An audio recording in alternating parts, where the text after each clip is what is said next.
Si vous saviez à quel point je suis content de sortir cette vidéo, parce qu'aujourd'hui on est là pour du lourd. Certes, cette année la plupart des vidéos qui vont sortir seront des reviews de tomes de The Lost Canvas, mais ça n'empêche pas de grosses vidéos comme celle-ci de sortir. Parce que oui, la vidéo d'aujourd'hui va être grosse. C'est mon plus grand projet de l'année et peut-être même de ma chaîne à l'heure actuelle.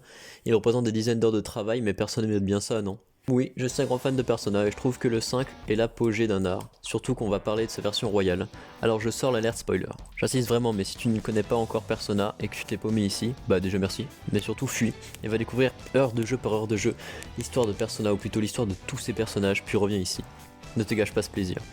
Aujourd'hui on va faire un classement des confidents de Persona 5 Royal. Je me suis tout d'abord demandé comment les classer, parce qu'ils sont tous aussi importants de par leur histoire que par les bonus qu'ils apportent au héros pour son aventure. Au terme d'un long débat, je me suis dit qu'il y avait assez de sites et de forums sur le sujet du classement des bonus apportés, donc j'ai décidé de me concentrer sur leur histoire.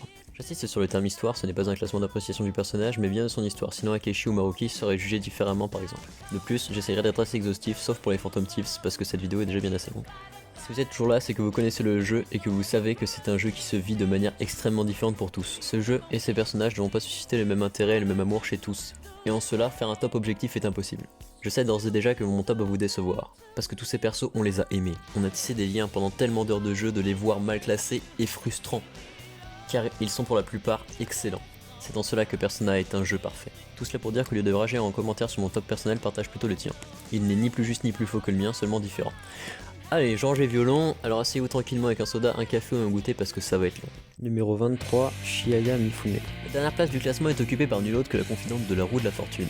Elle est diseuse de bonne aventure la nuit dans Shibuya et c'est ici que le joueur la rencontre. Lors de leur première entrevue, elle voit son avenir tragique de trickster, et pour l'aider à échapper à celui-ci, elle le soulage de 100 000 yens. Au moins on connaît l'opinion d'Atlus sur cette profession. Bref, plus tard le joueur aura l'occasion de repasser la voir et écouter un dialogue qu'elle a avec sa cliente quant à ses problèmes. En l'occurrence, c'est une femme battue, et il change son avenir grâce à une métanoïa dans le même moment. A partir de là, Chiaya se fascine de la capacité du trickster à changer l'avenir. En même temps, c'est l'essence du trickster. Elle se questionne ainsi sur sa capacité et les différentes façons d'aider les gens. Bref, c'est une petite side story sympathique mais pas réellement transcendante, et le fait que je la considère comme étant la moins intéressante démontre juste les talents de scénariste des gars qui ont bossé sur le jeu. Numéro 22, Toranosuke Yoshida. A la 22e place, on retrouve le confident du soleil. C'est un ancien grand député qui a sombré suite à des affaires de trafic. Oui, personne n'a une vision très particulièrement cliché de chaque métier. Mais c'est pas la question. Ayant compris ses erreurs, il se remet sur le droit chemin et souhaite se présenter aux prochaines élections de la Diète. Il est totalement indispensable, mais si vous décidez de vous intéresser à son histoire, vous pouvez y gagner gros en capacité de négociation. Le joueur est donc désormais au contact du politique lors de ses meetings et découvre ce milieu et sa violence. Et malgré cela, et conformément à son passé, Toranosuke fera preuve de droiture et de gentillesse. Peu importe toutes les magouilles qui lui seront proposées. Même si les élections sont remportées par Shido, au contact du joueur, il a appris à ne pas perdre espoir, et a même regagné une renommée et une crédibilité au niveau du peuple. Cependant, cette histoire de rédemption ne m'a pas tant touché, ce qui est quand même le thème principal du jeu. Et j'ai eu certains dialogues entre lui et d'autres politiques de travers car il m'intéressait peu. Enfin, même si le personnage m'inspire beaucoup de sympathie, cela reste juste un homme qui essaye de rester droit et positif dans un milieu difficile, ce qui d'après moi ne rivalise pas avec la suite du top. Numéro 21, Mishima Yuki. Je vais être très honnête, mais celui-ci m'est très antipathique, alors je vais passer rapidement sur le confident de la lune. Mishima apparaît dès le début de l'histoire, il est victime des violences de Kamoshida et s'est totalement soumis à lui mentalement, si bien qu'il refuse d'aider les voleurs fantômes au début. Puis, après leur première métanoïa, il s'excuse et crée un fansite sur les voleurs fantômes, leur permettant de savoir qui croit en eux, d'avoir des requêtes pour les Memento, etc. Dans la suite de l'histoire, il soutiendra ses amis à son échelle en tant qu'administrateur du site. Et on va être honnête sur le fait que sans le site, l'histoire aurait été nettement plus différente. De plus, à la fin du jeu, lors du combat final contre la forme divine du Saint Graal dans les cieux, c'est lui qui permet aux voleurs fantômes de bénéficier du soutien des humains sur Terre. Il est un acteur qui a mené les voleurs à la plupart de leurs victoires. Mais alors, où est le problème? Le problème est dans son caractère et dans son histoire. Dans un premier temps, il représente l'étudiant japonais de base, dépassé par sa scolarité et tous ses devoirs, et frustré notamment sexuellement. De plus, c'est une ancienne victime qui acquiert du pouvoir. Ainsi, il va s'attribuer le mérite des victoires des voleurs fantômes et même vouloir qu'il vole le cœur de cible pour son bonheur personnel, alors que celles-ci ne sont pas mauvaises. Exemple, un acteur célèbre qui a toutes les adolescentes à ses pieds. Il change cependant à la fin, à la suite d'une métanoïa infligée par les voleurs fantômes. En clair, même sa rédemption n'est pas de son propre fait. Voilà pourquoi il est si bas, alors qu'il est important. Numéro 20, Igor. Au pied du top 20, on retrouve les confidents du fou ou du mat, c'est comme vous voulez. Igor est le patron de la chambre de velours, sa fonction est de guider les tricksters pour qu'ils échappent à la ruine. Tout au long de l'histoire, il aborde son légendaire sourire, laissant planer un doute quant à ses intentions. Son confident évolue de lui-même au fur et à mesure de l'histoire, afin de confier de plus en plus de pouvoir aux tricksters, ainsi il ne jouit d'aucune side story. On apprend que lorsque les voleurs fantômes ont été annihilés suite à la fusion de leur monde et du Memento, qu'Igor est en réalité enfermé et que celui que l'on soupçonne depuis le début d'être Igor est en réalité une entité divine, le Saint Graal, qui a pris il y a très longtemps le contrôle de la chambre de velours et qui a emprisonné le vrai Igor, et scindé Lavenza en deux entités afin d'entraîner les tricksters en attendant que l'un d'entre eux arrive à lui pour voir s'il peut changer sa vision du monde. Il se retrouve bas car son histoire est courte et même si très intéressante dans le lore, elle est pas très approfondie et de même que Lavenza peut rapidement se résumer, même si elle représente un des plus grands twists du jeu. Numéro 19, Hifumi Togo. La confidente de l'étoile truste la 19ème place. Hifumi est une joueuse de shogi au sein du lycée de Yusuke. Seulement, c'est une idole. Elle passe son temps dans une église et c'est là que le joueur peut aller rencontrer s'il le désire. Il devient ainsi le partenaire de jeu d'Hifumi. Il s'avère que c'est une joueuse de génie. Elle a hérité sa passion de son père et sa mère contrôle intégralement sa vie. Sauf que celle-ci compte faire de sa fille une idole simple et souhaite qu'elle arrête le shogi. Le trickster apporte son aide à sa partenaire de jeu. Hifumi apprend ainsi que tous ses matchs ont été truqués. Ainsi, elle essaye de nouveau la compétition et se fait recte. Maintenant, elle veut devenir plus forte et gagner à la loyale et graver son nom dans l'histoire du shogi. Cette petite histoire est très cool et Hifumi a souffert et a réveillé son esprit de rébellion, mais cela reste juste un drame familial et ça ne fait pas le poids face au reste du classement. Numéro 18, Haru Okumura. Bon, je sais que mettre un voleur fantôme à ce niveau peut paraître insensé, mais laissez-moi vous expliquer pourquoi l'impératrice n'est que 18ème. Haru est la fille de Kumura, le patron de Kumura Food. Jusque là ça se tient. Son père veut se servir de sa fille pour son propre intérêt. Ainsi, il la marie de force. Au même moment, Morgana quitte les voleurs fantômes et ceux-ci se mettent en quête de changer Okumura. Haru rencontre d'abord Morgana et éveille sa persona, puis ils rejoignent tous les deux les voleurs fantômes. Ainsi, ils font subir une métanoïa à Okumura, sauf qu'il est abattu dans le monde psychique et meurt dans la réalité également. Haru a perdu son père. Pour le moment, elle a un putain de background avec un mariage forcé et un père abattu. Cependant, à partir de là, pour moi, elle a une histoire creuse et n'est qu'une voleuse fantôme de plus. Elle hérite de Kumura Food et essaie de s'impliquer dedans en voulant également ouvrir un café avec ce qui se cultive sur le toit de l'école. Pour moi, le personnage de Haru n'est intéressant que durant l'arc Okumura, le reste du temps elle est vide. Pour ma part, tout du moins, son potentiel était gâché, c'est ce qui lui vaut sa 18ème place. Numéro 17, Iwai Munehisa. Bon, déjà à cette place, on monte d'un cran avec le confident du pendu. Iwai est un ancien yakuza reconverti en vendeur d'airsoft et autres matériels trouvables dans les boutiques militaires. Le joueur le rencontre au début du jeu grâce à Ryuji pour acquérir les armes à distance pour le métaverse. Cependant, Joker va devoir gagner en courage pour continuer à approfondir ce confident, car il va se voir confier un colis mystérieux afin que les flics ne tombent pas dessus. Une fois cette histoire terminée, le joueur est embauché par Iwai pour diverses missions, telles qu'écouter les conversations d'un ancien collègue Yakuza à Iwai, Tsuda, qui ne lui veut pas le plus grand bien dirons-nous. Ils étaient frères jurés. On apprend qu'Iwai est tombé dans la délinquance car il n'a grandi qu'avec une mère célibataire au comportement autodestructeur. Un jour, une dame a voulu acheter de la drogue en échangeant son fils, Iwai a refusé, et cette pute a abandonné l'enfant quand même. Le Yakuza l'a recueilli et élevé, le forçant à changer de vie. Aujourd'hui, il fait tout pour épargner à son fils d'être confronté au même monde que lui. Une relation presque père-fils se crée entre le joueur et Iwai. Son histoire se passe de commentaires, elle est simplement géniale. Il y a tout. Le badass, le tragique et la rédemption.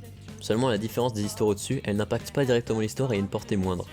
Et oui, je suis dégoûté car dans un classement de personnages standard, il serait bien plus haut, mais si par l'histoire on juge, il peut seulement s'enorgueillir d'être dans le top 20.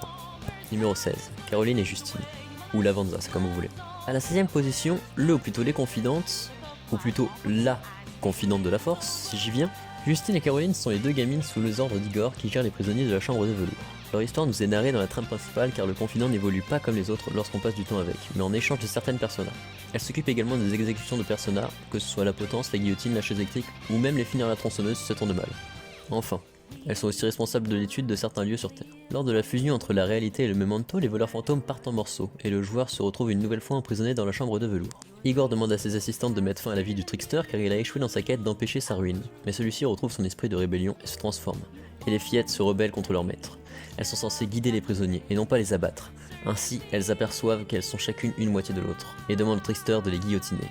Et elles redeviennent Lavenza, celles qu'elles étaient à l'origine. Elles se tournent vers leur ennemi, mais on en parlera plus tard. Leur histoire est vraiment très sympathique, cependant elle n'est pas très profonde et n'a pas été approfondie par une side story autour du confident. Elle se résume seulement à avoir été séparés puis rassemblés. Cependant leur histoire reste quand même mythique et badass. Et si on parle d'histoire de confident, on va forcément vous parler de celle de ces deux jumelles, alors que des personnages comme Shinya ou Iwai sont souvent éclipsés. Voilà ce qui justifie à mon humble avis cette 16ème place. Numéro 15, Sojiro Sakura. En 15ème place se trouve le confident du pape, le premier rencontré par le joueur car il s'agit ni plus ni moins que de son tuteur. Sojiro tient un modeste café et semble dans un premier temps strict et amateur de femmes, mais c'est une façade. Au fil de l'histoire, il apprend à connaître le joueur et une très forte amitié ainsi qu'une confiance mutuelle naît entre les deux individus. Sojiro est le père adoptif de Futaba, on parlera d'elle plus tard, mais leurs histoires sont étroitement liées. Ainsi, quand les voleurs fantômes, et plus particulièrement le joueur, ont aidé Futaba, Sojiro s'est ouvert à eux et les a accueillis dans son café. Ensuite, après la prétendue mort du joueur, il le reconnaît clairement comme le chef des voleurs fantômes, et leur apporte sa modeste contribution, et regarde ses enfants avec de gros guillemets, risquer leur vie pour tout le monde. Ce qui fait écho à son histoire. Il n'a été épris que d'une femme, et lorsqu'elle est morte, il s'en est beaucoup voulu et a adopté sa fille, Futaba. Il pense ne pas en être digne car il n'a rien pu faire pour l'aider, et il ne l'a adopté que pour des raisons égoïstes. Cependant, il a des problèmes vis-à-vis de cela, avec le personnage de Sae, dont on reparlera plus tard, qui essaie de le faire chanter en voulant avoir connaissance des recherches de Wakaba, la mère de Futaba. Sans quoi, elle retirera la garde de Futaba à Sojiro. En parallèle, l'oncle de Futaba extorque le vieil homme. Le joueur apprend cela en se rapprochant de Sojiro et en apprenant à faire du café, et fait subir une métanoïa à l'oncle, et fait changer Sae. Sojiro regrette seulement d'avoir ennuyé les enfants pendant qu'il sauvait le monde, au lieu de leur apprendre à ne pas répéter ses erreurs. Sojiro est réellement plus un ami qu'un père pour le héros, et cette relation est vraiment aussi intéressante qu'elle est forte. Très franchement, il est le background que pourra avoir chaque adulte avec des choix qui l'ont mené où il est, et qui continuent de lui causer des problèmes. J'adore vraiment ce perso, mais faut avouer que son histoire aussi touchante et intéressante qu'elle est une histoire simple et peu profonde pour un personnage qui a autant de temps d'écran. Qui plus est, c'est pratiquement tout développé dans l'histoire principale, et le temps investi auprès de lui pour maxer son confident n'est clairement pas à faire pour ce qu'il raconte, mais plutôt pour ce qu'il offre. Numéro 14, Sae Nijima. La 14e place est occupée par nul autre que la confidente du juge. Sae est la sœur de Makoto, dont évidemment on reparlera plus tard. Elle est la procureure qui interroge le joueur dans la première partie du jeu sur ses actions et ses alliés. Son père était un policier empli de justice qui lui a transmis ce trait de personnalité et est mort en service. Elle s'occupe désormais de sa sœur Makoto et est nommée responsable de l'affaire sur les voleurs fantômes. Dans la première partie, elle traque donc les héros tout en essayant d'obtenir les recherches de Wakaba des mains de Sojiro, jusqu'au moment où Akechi s'allie aux voleurs fantômes pour faire subir une métanoïa à Sae. Cependant, cela tourne mal et Joker est arrêté. Ainsi, il est proposé aux joueurs de soit coopérer avec Sae, soit ne pas coopérer. On va s'intéresser au deuxième choix car c'est le déroulement logique de l'histoire. Le joueur convainc Sae de lui faire confiance après tout ce qu'il a raconté, et celle-ci espionne donc ce qu'il se passe dans la salle d'interrogatoire et comprend que Joker va être tué en loose dé. Elle comprend également qu'elle a été manipulée par des gens haut placés pour aider les personnes qui les gênaient dans leur plan, que ses désirs de promotion avaient obscurci sa vision de la justice. Ainsi, elle s'allie aux voleurs fantômes pour faire tomber ceux qui tirent les ficelles. À la fin de l'histoire, elle vient demander aux joueurs de se rendre pour pouvoir inculper Shido, et Akechi se porte volontaire pour le faire à sa place. Sae est un personnage très important et avec une histoire très intéressante, mais qui malheureusement n'a pas de side story, ce qui lui aurait certainement permis d'avoir une meilleure place. Numéro 13, Ryuji. La 13e place est occupée par le confident du chariot. Ryuji est un jeune lycéen plein d'ardeur, d'envie de justice et empli de rébellion. Le premier jour de cours, ils tombent sur le joueur et font le chemin ensemble. Ainsi, ils se retrouvent tous les deux dans un palais, et une forte amitié va naître. Il vit seul avec sa mère et prend réellement soin d'elle. C'est un ancien sprinter de génie rendu inapte par Kamoshida. Ainsi, il voit sa vie à la justice. C'est un peu le Okuyasu de service dans ce jeu. C'est plus ou moins le bro du héros, il est simplet mais a un grand cœur. Sa side story le montre en train de se reconstruire vis-à-vis de son passé et a essuyé toutes les insultes de ses anciens camarades qui le considèrent comme un traître responsable de la fermeture du club d'athlétisme, et des professeurs qui le considèrent comme un délinquant. Cependant, tout cela ne l'empêche pas de toujours faire de son mieux pour les autres. Étant donné que c'est littéralement le premier voleur fantôme, je ne peux pas citer toutes ces scènes importantes, mais il est à noter qu'il est à l'origine de la première carte de visite, et qu'il n'a pas hésité à se sacrifier pour sauver ses camarades lorsqu'il a fallu fuir le palais de Shido. C'est un de mes personnages préférés, mais il est vrai que son histoire est assez simple, même si très tragique, mais elle a mi-tableau me semble idéal pour lui. Numéro 12, Anne Tamaki. À la fin de la première moitié du top se trouve le confident de l'amoureux. Anne apparaît comme Ryuji au début de l'histoire, donc elle a pléthore de scènes qui caractérisent son personnage, donc on va forcément passer en surface. Anne est une ancienne victime de Kamoshida.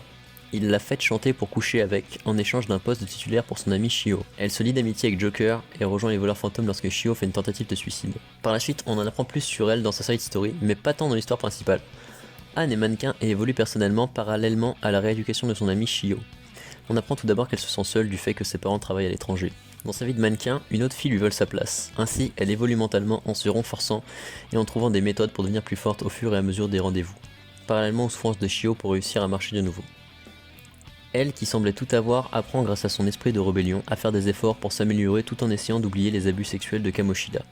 Elle est toujours souriante et enjouée malgré sa terrible réalité, mais n'apporte pas grand chose de plus à l'équipe à part son côté séductrice. Cette facette creuse du personnage dans l'intrigue principale ne lui fait selon moi pas passer la deuxième moitié de tableau. Numéro 11, Shinya Oda. Au seuil du top 10 se trouve, et je sais que beaucoup s'attendaient à le voir plus bas, le confident de la tour. Shinya est un jeune garçon fan des voleurs fantômes qui deviendra plus ou moins le petit frère spirituel du héros. Pourquoi Shinya mérite sa 11e place ? Shinya est considéré comme un personnage à farm dès qu'il est disponible pour les bonus qu'il offre, mais surtout, le joueur peut, s'il ne connaît pas le jeu, passer totalement à côté de ce confident. Encore plus que le seul confident, ce qui fait qu'il est très sous-estimé. Shinya est un gamer invétéré en marge de la société. Il porte ses propres vêtements en dehors de l'école, etc. Mais par-delà son côté rebelle se cache un enfant qui souffre énormément de la vie, et démontre tous les problèmes auxquels un enfant qui se construit fait face. Cela est en résonance avec le parcours du héros. Les gens voient un délinquant au lieu de chercher à savoir ce qu'il est réellement, et à quoi il fait face. En devenant le frère spirituel de ce confident, le joueur comprend qu'il est malmené par ses camarades et par le système scolaire japonais. De plus, sa mère bien qu'aimante n'arrange rien, et complique même tout pour son fils, et cela s'empire au fur et à mesure de son histoire jusqu'à ce que Joker doive intervenir. En réalité, la salle d'arcade où Shinya passe son temps sert à lui créer un environnement où il fuit sa vie, mais surtout où il domine, et je suis prêt à parier que beaucoup de Japonais se sont reconnus dans ce personnage, car il est une critique à la gestion de la jeunesse au Japon, avec la réponse à la détresse par la pression, avec l'école et les parents, qui au lieu d'aider les enfants les forcent à être toujours plus parfaits, pour ne pas être eux-mêmes réprimandés. Tout cela est plus parlant qu'une ancienne vie de Yakuza ou qu'avoir une sœur jumelle qui s'avère être une ancienne moitié de nous-mêmes. Numéro 10, Makoto Nijima. Au pied du top 10 se trouve la papesse, Makoto Nijima. Makoto est la jeune sœur de Sai Nijima, la 14e de ce classement, ainsi elles ont un passé commun. Ainsi si je vous dis que comme sa sœur elle a perdu son père policier et que celui-ci lui a transmis son amour pour la justice, etc., vous allez me dire curieux que le père de sa sœur et son propre père aient eu le même destin et les mêmes répercussions, et je vous répondrai que oui, c'est très étrange, mais passons. Suite à la perte de son père, Makoto se concentre sur ses études et travaille à fond, si bien qu'elle aura les meilleures notes possibles et deviendra déléguée des élèves de l'académie Shujin. Et même la meilleure d'entre eux, si bien qu'elle se retrouvera dans les petits papiers du proviseur. En parallèle, elle est hébergée, nourrie, etc. par Sae, qui, avec son boulot de procureur, assume sa petite sœur. Suite à l'apparition des voleurs fantômes, Shido tient la police, et la police le proviseur. Donc, celui-ci va devoir trouver quelqu'un à qui déléguer l'enquête et ses responsabilités. Il choisira Makoto, en la faisant chanter contre une lettre de recommandation pour une université renommée et l'avenir de sa sœur. Makoto finira par rejoindre les voleurs fantômes durant l'arc narratif de Kaneshiro, et ses compétences intellectuelles se révéleront très utiles. Je me veux de passer sur tout le reste autour de ce personnage, mais je vais m'attarder sur sa side story. Makoto se rend compte de l'absurdité de sa condition. Elle sait tout des livres mais rien du monde. Ainsi dans un premier temps, le joueur l'aide à découvrir différents lieux. Dans la seconde partie de cette side story, elle se fait une amie, du type en difficulté, jeune et branchée. Cette amie va avoir un petit ami, et Makoto va s'inquiéter. Ainsi, au terme d'une enquête, il s'avère que le jeune homme extorquait la fille, et celle-ci refuse d'admettre, même avec toutes les preuves sous les yeux. Et pour la sauver, Makoto sacrifie leur amitié. Enfin, elle se rend compte que les notes ce n'est pas le plus important, et essaye de se construire un avenir où elle exerce sa justice et connaît le monde tout en étudiant. On comprend que son rêve est que son père soit en vie, et qu'elle ait une bonne relation avec sa sœur. Je trouve son histoire intéressante car son passé n'est qu'une partie de son histoire. Ensuite, elle évolue énormément dans sa side quest et est manipulée pendant une certaine partie de l'histoire. Elle évolue également beaucoup dans l'histoire principale, voilà pourquoi elle mérite cette place selon moi. Numéro 9. Sadayo Kawakami. À cette position, on retrouve la confidente de la tempérance. Kawakami est la prof principale du joueur, et en premier lieu, elle a l'air de ne pas vouloir plus de pression, et cela passe pour une critique du système scolaire japonais. Et oui, mais pas que. Suite à une sorte de mid-quest, le joueur se rend compte que Kawakami travaille en parallèle comme maid. Un contrat se crée entre le joueur et sa prof où il garde son secret et elle l'aide. Au fur et à mesure des rendez-vous, Kawakami se livre. Elle doit jumeler plusieurs boulots pour donner toujours plus d'argent aux parents d'un ancien élève qu'elle a voulu aider, et le système l'en a empêché. En étant bloquée entre ces deux géants que sont ses supérieurs et les parents, elle se fait exploiter désormais par les deux. Ainsi, elle fait tout ce qu'elle peut et se tue pour avoir toujours plus d'argent et elle a toujours plus de pression. Et c'est un cercle vicieux dans lequel elle est bloquée. Et ce n'est que grâce au Joker qu'elle peut s'en sortir. Ici je trouve ça intéressant car outre toutes les critiques, ça nous montre vraiment la vie d'adulte où on accumule et qu'on n'a pas le temps de régler ses problèmes. Et l'on est mis sous pression, puis d'ici se crée un cercle vicieux et de nombreuses vies sont gâchées de la sorte dans la vraie vie. Bref, pour moi cette histoire mérite sa place. Numéro 8, Ichiko Oya. Et là je pense que c'est une surprise pour tout le monde, et moi le premier de voir la confidente du diable aussi haut dans le classement.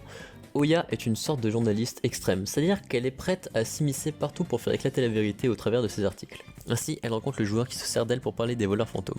Mais on se rend vite compte qu'écrire ces articles arrange bien Oya, car cela lui permet de se libérer du temps pour une autre enquête. Au fur et à mesure des rencontres, le reporter tombe de plus en plus dans l'alcool et la débauche, car son patron fait tout son possible pour l'empêcher de conclure cette fameuse enquête. Et grâce à l'aide du Joker, la vérité éclate. L'ancienne coéquipière d'Oya a été accusée de meurtre sur un politicien qu'elle espionnait plus ou moins, et est disparue. Donc en toute logique, Oya la cherchait. En réalité, on apprend que celle-ci est en hôpital psychiatrique suite à l'accident, et ne se souvient pas de ce qui s'est passé. En bref, la fin est assez ouverte, et il est possible qu'elle ait juste pété un câble. Cette histoire d'enquête mêlée de désespoir et de débauche, avec en plus tous les acteurs autour qui essayent de faire taire la vérité, est à mon sens très prenant et très intéressant, et est à mettre en parallèle avec l'injustice qui concerne le joueur et sa période de rééducation. Voilà pourquoi plus ou moins inconsciemment je place cette histoire ici. C'est plus pour ce qu'elle m'a fait vivre que pour ce qu'elle est réellement je pense, et je suis d'accord avec tous ceux qui la classent bien plus bas. Numéro 7, Yusuke Kitagawa. À cette place, un nouveau voleur fantôme qui d'après moi dispose d'une meilleure histoire que la plupart de ses coéquipiers. le confident de l'empereur, Yusuke. On rencontre Yusuke dès le deuxième arc narratif, celui autour de Madarame, son maître. Yusuke est un artiste, il a été recueilli et élevé par un artiste. Le problème de Madarame, c'est qu'il s'approprie les œuvres de ses élèves, et fonde sa richesse dessus avant de s'en débarrasser. Yusuke ne fait pas exception. Si, dans un premier temps, il le nie, il le sait tout de même, mais considère offrir son talent à son maître pour le remercier de son hospitalité. De plus, son amour de l'art naît de sa vision de la Sayuri, le portrait qui fait toute la gloire de son maître. Car on ne comprend pas l'expression de la femme. Mais au bout d'un moment, il accepte cela et rejoint les voleurs fantômes. Si l'histoire s'arrêtait là, il serait au même niveau que les autres, mais lorsque son maître est vaincu, il avoue à demi-mot avoir tué la mère de Yusuke, et que c'est elle qui a peint la Sayuri. Son expression naît en fait du fait que les branches sur le tableau recouvrent en réalité un bébé dans les bras de sa mère, Yusuke. Après cela, il aura un rôle majeur au sein des voleurs fantômes, mais je vais comme pour ses collègues passer dessus pour m'intéresser à sa side quest. Yusuke, après avoir remis la Sayuri au Café Leblanc, se consacre à ses études de l'art, et se questionne sur l'art, et se prend des gros rects de la part des critiques artistiques. De plus, on voit au fur et à mesure sa vision de l'art et sa façon de représenter le sien évoluer, et je trouve ça réellement pertinent et intéressant vis-à-vis de l'histoire du personnage. De plus, on voit dans le trimestre bonus que son rêve est de vivre heureux avec son maître et que celui-ci soit honnête. Numéro 6, Tae Takemi. Alors qu'est-ce que la confidente de la mort fout aussi haut? J'avoue que pour un personnage vraiment secondaire, elle est un peu haut par rapport à Ryuji par exemple. De même pour Oya, elle se retrouve à cette place car son histoire m'a tout simplement plus touché. Mais n'est-ce pas le but de Persona? Et ne faisons-nous pas nos classements de cette manière? Bref, Takemi est le médecin de la ruelle de Yongen Jaya et à ce titre fabrique ses propres médocs, ce qui attirera le joueur qui se portera volontaire pour des essais cliniques. Il se rapproche de Takemi et apprend qu'avant, elle travaillait sur un remède pour une maladie incurable dans un hôpital. Et son patron l'a forcé à administrer le traitement qui n'en était qu'au protocole. Celui-ci a plongé l'enfant dans un coma.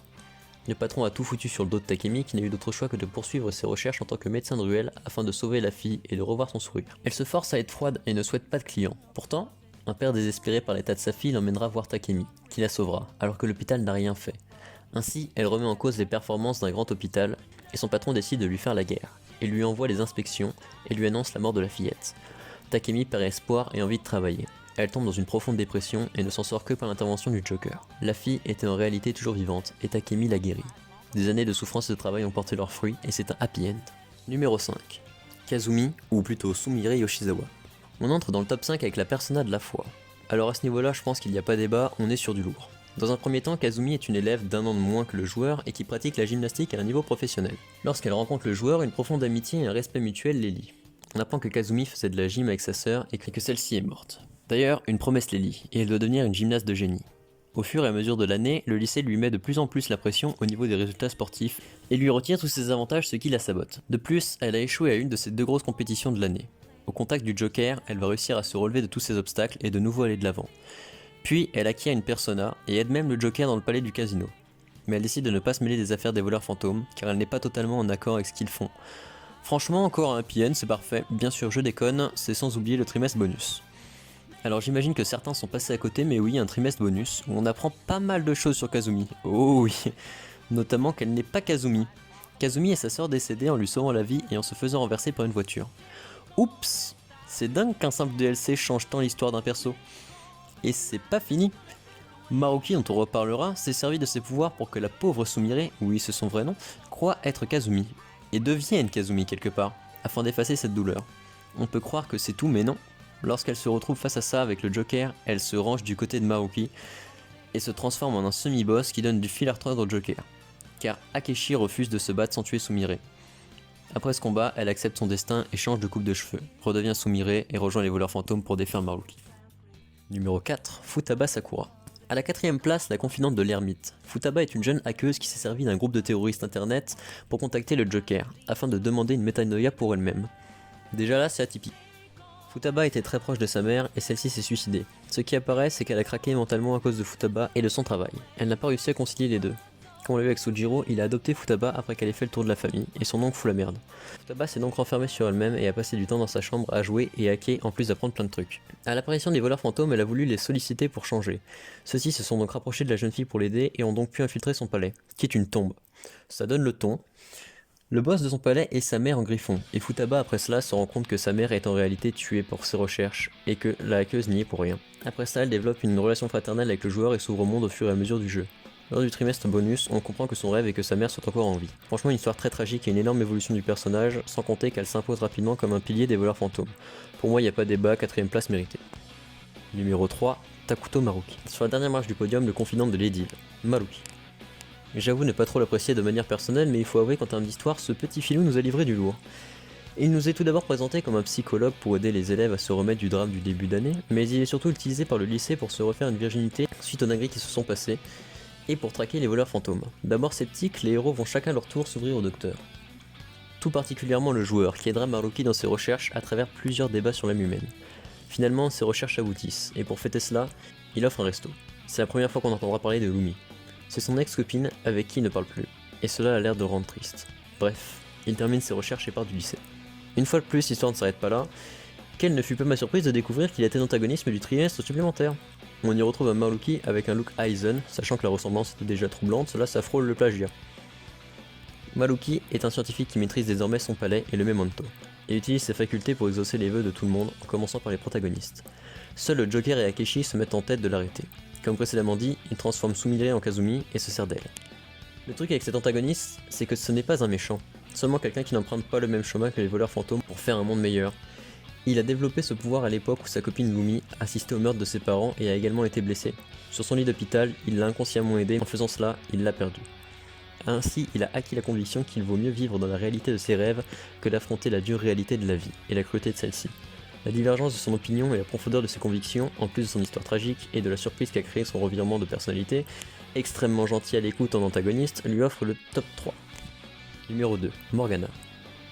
À deux doigts de la première place, on retrouve le confident du magicien, Morgana, ou plutôt Mona, et le premier habitant du métaverse rencontré par le joueur pendant le jeu. La personne qui va forger le lien le plus fort avec lui est bien Morgana. Ils vont partager leur chambre et même le cartable du joueur. Mona est un chat, ou plutôt un humain selon ce qu'il prétend, il ne sait plus. Et pendant tout le jeu, le mystère sera présent, mais ce qui est intéressant aussi vis-à-vis de cela, c'est qu'il cauchemarde d'une version maléfique de lui-même enfermée dans le memento. Ce qui nous laisse penser qu'il devra combattre cette part sombre, mais il n'en est rien. Mona est également le seul voleur fantôme à avoir quitté le groupe un temps. Déjà, on est sur une histoire pas trop mal et plutôt fournie. Mais c'est sans compter sur le dernier arc, où l'on apprend que Mona a été créée par Igor pour enquêter sur le métaverse et guider les tricksters. On était loin de se douter de ça. On le retrouve dans le trimestre supplémentaire où il a enfin réussi à avoir un corps humain. En bref, son histoire mêlée de fausses pistes et par extension de surprises lors des révélations, en plus de ses origines mystiques, font que j'estime qu'il peut se tenir à la seconde place, même si j'imagine que ça fait débat. Numéro 1. Goro Akeshi. Et vous l'aurez deviné, mais celui qui truste la première place n'est autre que le confident de la justice. Akeshi est un adolescent, star des plateaux télé qui ambitionne d'être enquêteur, et du coup jumelle ses études et sa passion. Il traque les voleurs fantômes. C'est sur le lieu d'un tournage d'une chaîne télé qu'il rencontre le joueur, et une amitié mêlée d'une rivalité va les lier jusqu'à finir par aboutir à une alliance entre Akeshi et les voleurs fantômes. L'histoire pourrait s'arrêter ici, mais le meilleur est à venir. Le joueur est de retour dans le présent, et la personne qui l'avait trahi n'était autre qu'Akeshi. Et c'était tellement logique que c'était lui, car ça ne pouvait être aucun autre proche du joueur, que ça nous a surpris quand même. Parce qu'au final, apparemment, il n'a pas de raison pour les trahir. Les voleurs fantômes lui avaient promis d'arrêter leurs activités, et là on découvre que depuis le début, les preuves de cette trahison étaient sous nos yeux bien mieux dissimulées qu'on l'imaginait. Déjà ça, c'est ouf, mais c'est pas fini. Il met une balle dans le crâne du joueur qui s'écroule sur la table d'interrogatoire et la baigne de son sang. Bon Dieu, cette scène est tellement stylée. Par la suite, on apprend qu'Akeshi possède une deuxième persona, que c'est le fils de Shido et que c'est lui qui a causé toutes les ruptures psychiques. Son objectif est de trahir son père et de lui infliger d'énormes souffrances pour les avoir abandonnés, lui et sa mère, et avoir laissé mourir celle-ci. Mais ce n'est toujours pas fini. Au terme d'un combat contre les héros, il change de camp et leur permet de fuir du palais de Shido. Après la mort du Saint Graal, alors que tout le monde le croit mort, il prend la place du joueur auprès de Sae pour aller poursuivre Shido en risquant de la prison à vie. Mais ça n'est toujours pas fini. Il est le seul avec le joueur à se rendre compte du monde de Maruki et aller le combattre. Avant d'entrer dans le palais de Maruki, on apprend que Akeshi était en fait réellement mort à la fin du jeu et que c'était le vœu du Joker de le voir en vie. Voilà pourquoi le Joker et lui se sont lancés à la poursuite de Maruki et se sont rendus compte qu'il y avait quelque chose qui clochait dans le monde. Dans une scène très émouvante, le Joker choisit la liberté au prix de cette vie et de celle d'Akeshi. Voilà, en termes d'histoire, je pense qu'il n'y a pas débat. Akeshi est top 1. Cette vidéo est terminée, c'est la plus grande vidéo de ma chaîne à l'heure actuelle et malgré le boulot qu'elle a demandé, j'ai pris du plaisir à la faire parce qu'elle me tenait à cœur. Si vous aimez ce que je fais, n'hésitez pas à vous abonner, à liker ou même commenter la vidéo, ça me ferait énormément plaisir. C'est vrai que je le dis peu. Je vous laisse, on se retrouve dans une prochaine vidéo, à plus. Bref, si cette vidéo t'a plu, tant mieux. Si elle ne t'a pas plu, j'en suis désolé. J'essaie chaque jour de m'améliorer, alors laisse une critique constructive. Allez, salut!